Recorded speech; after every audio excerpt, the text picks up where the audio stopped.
So I'm James from Sacramento, California, from the city. So I'm used to the hustle, the bustle, the crime, the noise, just the shenanigans and the rat race. But about a year ago, I moved from Glendale, Arizona, which is pretty much in the metropolitan area of Phoenix. Just all kinds of crime going on, hearing shootings and just cars revving their engines, things like that, to the country where I hear birds, I hear gunshots, maybe the occasional train, plane, and helicopter. But I definitely prefer it out here.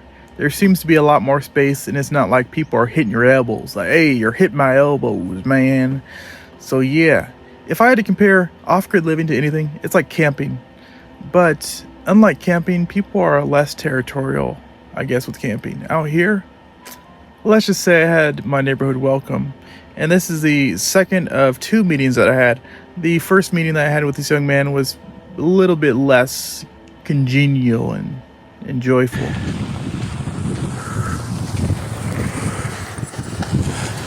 and I might have got off on the wrong foot. Yeah. What's your name? James. James? Yeah. Where do you live, James? I'm just down that way like three miles probably at this point. Off of what street? In like north.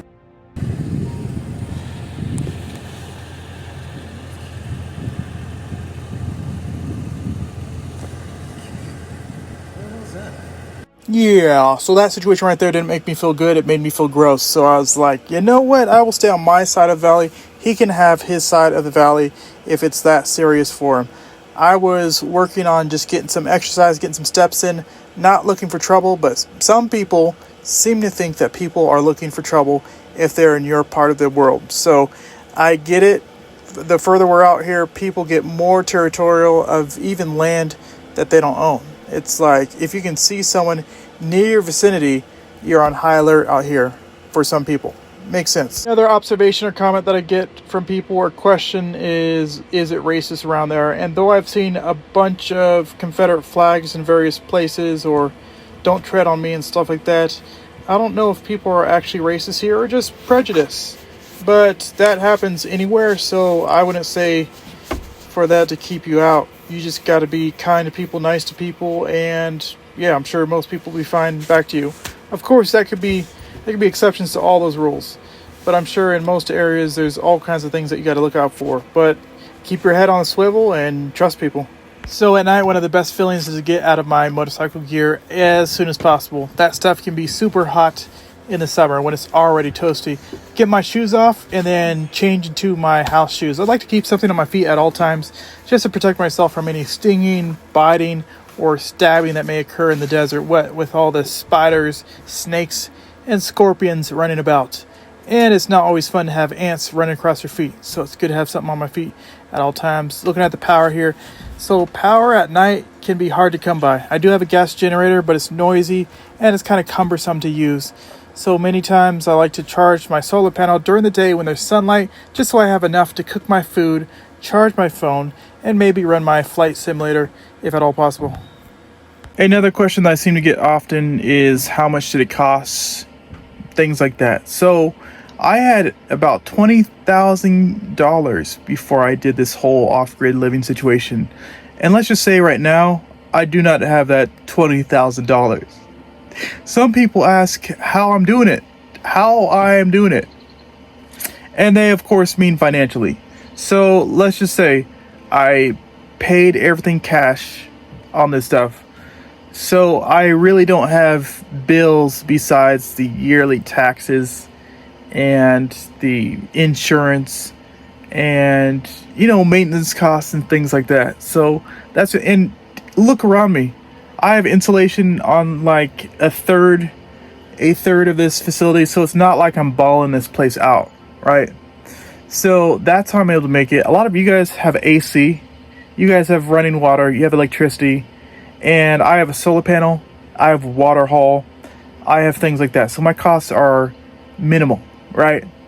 So yeah, so if I don't have a lot of the amenities, it cuts the costs down quite a bit. Not saying there's not cost, but it just cuts it down quite a bit. So that's how I'm able to make it currently. I moved out of the hood. The high desert, it's Shed Talk with me, James. Hey, pull up a chair. We're in a shed. But the conversation's wide open. I'm James. Stick around. Shed Talk starts now. want to see if I can get some dimensions today. Well, my original off-grid idea was to get the fuselage, the body of an airplane, and make the craziest, awesomest living situation ever. Now, one of my options was about 4 meters of an airliner like this, and that's kind of pretty cool because it has like the body of an airplane. I was looking at that, but you know what? I also need to look at some of these smaller options, because some of these smaller options are a little bit more, how you say, cost effective and a little easier on the wallet. Just the way my checking and savings account is set up, you know, I just need to work some things around and things like that. So I had an idea of going to Lowe's, maybe Home Depot today, and seeing their tough sheds, seeing kind of like what the vibes are with the tough sheds. So today, without further ado, let's get into it. So when I was in Walmart, I saw the plans for, it looks like the one on the end there, and I think that one is the $9.99 one, but we can check it out and see what's going on. All right, so about 6 to 8 feet across, $1,499.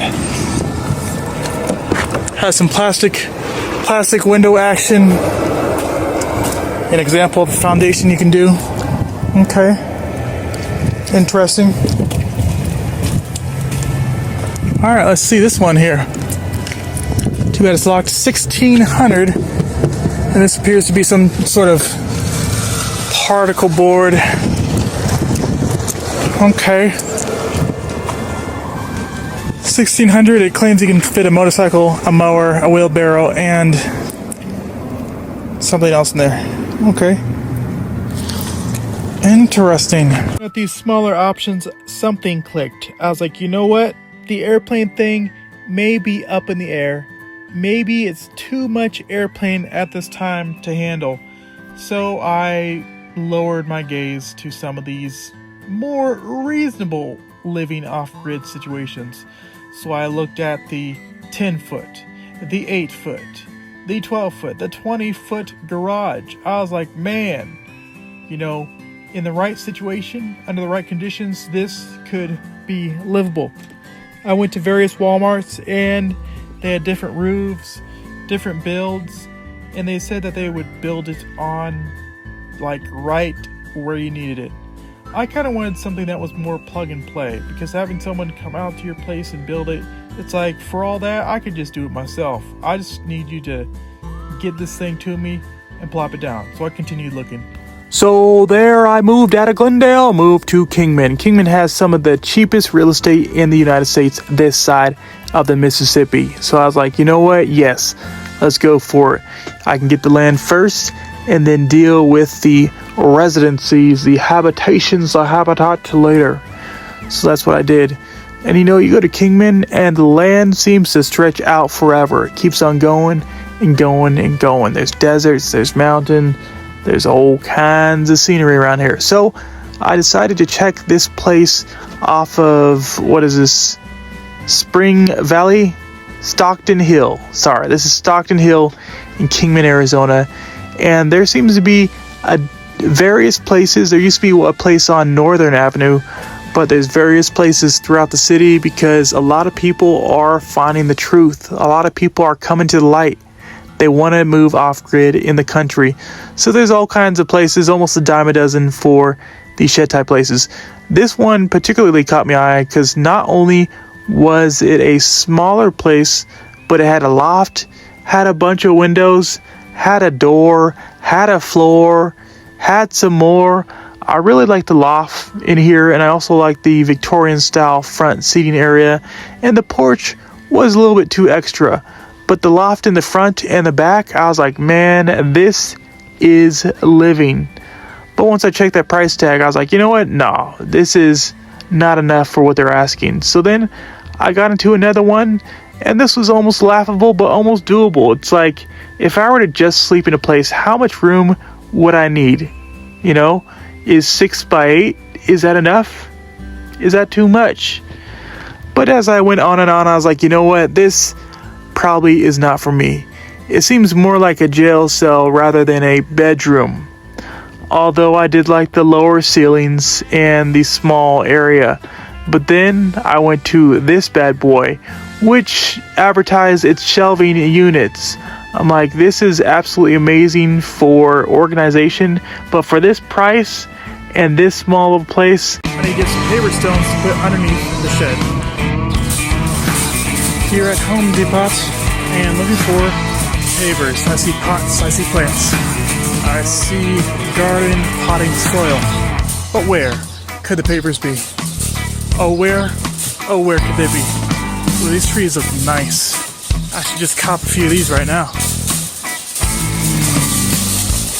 Shade trees. Ooh, $199. Got a little garden action here. Ooh, got some apricot trees. It smells so good. Oh, it smells like rich mahogany and blooming spring flowers. Oh yeah. Okay, let's get the whole row. Just the whole row. There we go. This is exactly what I'm looking for. This is exactly what I need. Oh, this is it. Double rainbow. Yeah, I don't want to keep the double rainbow on this. No. Alright, so I think these are 12 square pewter pavers. There's a lot of bird action here. Kind of brittle, looks like. So we got some brittle action here. I think this online's going to be $1.26. I'm going to look for those. I think those are $8. So we give us up. Okay. And we got the larger and stronger ones. Alright, okay. Here, I'll go with these 12 by 12s. That should do the job.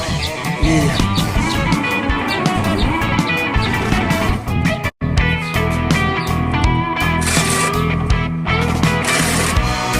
Let's see if we can get done. So finally we got the pavers, the little stones that go under the shed, and my mom helped me out so much with transporting and just running errands with me. I couldn't have done it without her. Praise the Lord for mothers like this. So yeah, we finally got the guy to show up and deliver my shed, and he seemed to be super angry that I didn't clear the land. But first of all, this guy was an hour late, so if he had come an hour on time, we could have figured something out. But anyways, he reluctantly dropped off the shed. He almost told me he was going to pull off without delivering it. But I was like, first of all, I already paid for the delivery, and yeah, this is your job. So he did it reluctantly. My mom talked him down off the ledge, but I was about to get my money back or whatever the case was. This dude is on the move. This dude is on the move. I don't know what he's doing right now. He must have felt me moving around or something. What's absolutely insane is I can't see any of the web, but I can see the spider, that's for sure. People will commonly ask me how far I am from Phoenix. Well, first of all, guys, Phoenix is about an hour from Phoenix itself, depending on where you're going. But yeah, if you're asking me how far I am from Phoenix, just add on that hour from Phoenix and then add on about 3.5 hours, 4 hours, depending on the day. Oh, tell me why I was looking for this guy, but he's right there. He's chilling right there. But earlier when I was looking for him, I didn't see him anywhere. I don't know if he went out for a snack and came back, or if I just didn't see him earlier. But 99, I guess. Every night like clockwork, this guy goes to bed before I do. It's a black widow right there. You can see actual spider and then the shadow. The spider's missing from his place, and I don't know where he is. This is not good. Well, the good thing is, if I don't know where the spider is right now, I'll probably find out where it is later. Because yesterday, I was taking off my jacket and I had a spider on my head. I was like, is that a fly or something? No, it was a spider just moseying along on my dome, you know, just taking a casual stroll on my head. So that was good times. I was able to find out where the spider was real quick. I tried to get it off me, but people dream about escaping the city. No rent, no neighbors, no HOA telling you what color your mailbox has to be. Just freedom. So they buy a few acres outside Kingman, Arizona, park a trailer, install some solar panels, and think they've beaten the system. But nobody tells you about July. Nobody tells you what 115 degrees feels like when your air conditioner stops working, if you even have an air conditioner, which I don't. And the nearest hardware store is 30 minutes away. This is the reality of living off grid in Kingman. And summer doesn't care how prepared you think you are. You think you are. Living off-grid in Kingman, the summer gains. Why people come here. Kingman sits in northwestern Arizona, close enough to Walmart for supplies and close enough to Route 66 to feel connected, but far enough away that land is still relatively affordable compared to many parts of the country, especially New York and LA. For many people, this place represents freedom. No city utilities, no monthly water bill, no one telling you what you can build, just you and the desert. Although they do tell you what you can or can't build. On paper, it sounds perfect until summer arrives. Kingman's elevation keeps it relatively cooler than Phoenix, but cooler is relative, like I said before. Summer temperatures routinely climb to the triple digits. Inside an off-grid trailer or tiny home, mercy. The heat becomes personal. You don't simply deal with heat out here. I'm not wearing a shirt right now. You can plan your entire life around it. You wake up before sunrise, you work early, you hide during the afternoon, you're fighting the desert on its own terms. And the desert usually wins. People assume solar power solves everything. The sun shines, panels make power. Problem solved. Reality is more complicated. Let's see, air conditioning consumes enormous amounts of electricity. You gotta get your solar panels in the right angle. You gotta make sure the sun is in the right place, which I have no control over. Batteries have limits. Cloudy days happen. Equipment fails. Apparently, you're supposed to charge your batteries to only 80%, not 100%. News to me. Dust coats panels. Inverters overheat. Every switch you flip has consequences. Should you run the microwave? Consequences. Charge tools? Consequences. Turn on the fan? Consequences. Take a long shower with the water pump running? Just kidding. I don't have a shower or a water pump. Off-grid living teaches you something most Americans never think about. Electricity isn't magic. Electricity isn't free. Electricity isn't free. It's a resource. Talking about resources, water is life. In the city, you turn on a faucet, water magically appears. Out here, water has weight, and it's heavy. Water has costs. Water has logistics. Water can flow. Water can crash. Water can fill a cup, be like water. Some haul it. Some drill expensive wells. Every gallon matters. And when you don't have water, it's an emergency. You learn to think differently. You stop wasting. You appreciate every last drop, almost like Folgers. Especially when Sister is home, because it has electrolytes. And talking about dust, dust gets all kinds of places, especially solar panels. So you don't finish building off grid, you maintain it constantly, consistently, just day after day. Something always needs fixing. Something always needs cleaning. Something always breaks. And let's see, for some people, solitude is the dream. For others, it's the hardest part. I didn't realize how much I miss people till I went to camp the other night. I was like, man, I miss people. Friends live hours away.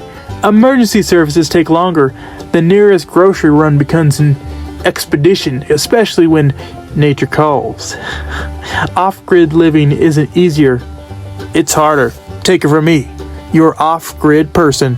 Yeehaw. I got a trigger warning alert here. If you don't like insects or don't like dealing with insects and the whole frustration with that, please leave now. Seems like every other night they try to get at you.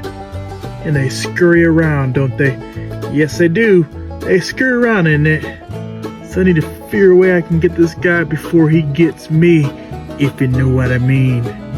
This time, it's personal. I think I paid the spider too much. Spider's just chilling here. And look what's bothering me over here. What is going on over here? What is happening? What in the world?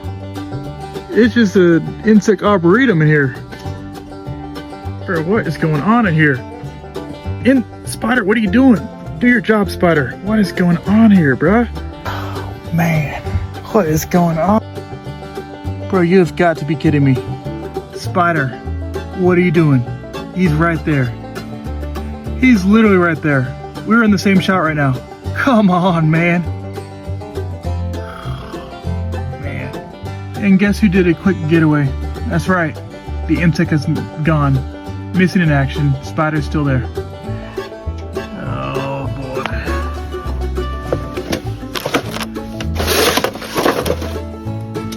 Now the spiders ran off.